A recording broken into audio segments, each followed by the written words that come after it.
अब हम आते हैं थर्ड हार्ट साउंड, जो कि है जिसे हम वेंट्रिकुलर गैलोप भी कहते हैं, वेंट्रिकुलर गैलोप।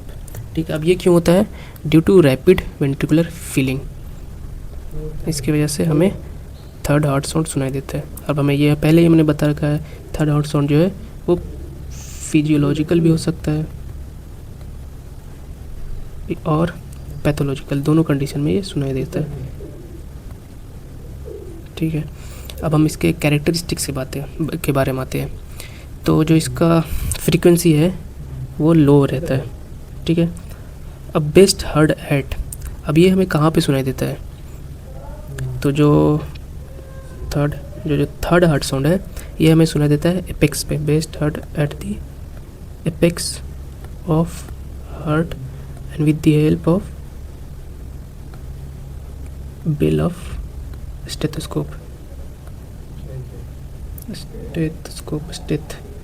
यार स्पेलिंग भी गलत हो जाता है, स्टेथ। ठीक है, तो ये रहा S3 हार्ट साउंड के बारे में।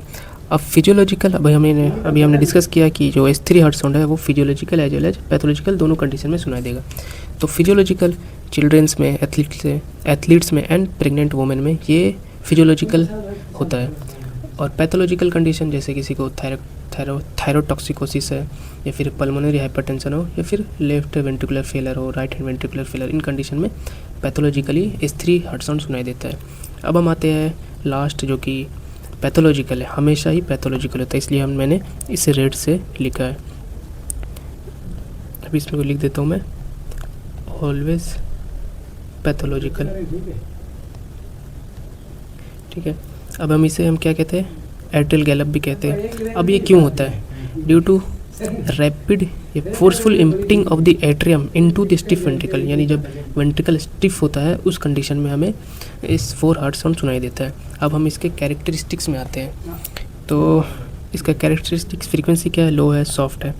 Best heard at the apex, same apex of heart with the bell of stethoscope, steth. अब ये जैसे कि मैंने बताया कि हमेशा ही पैथोलॉजिकल होता है।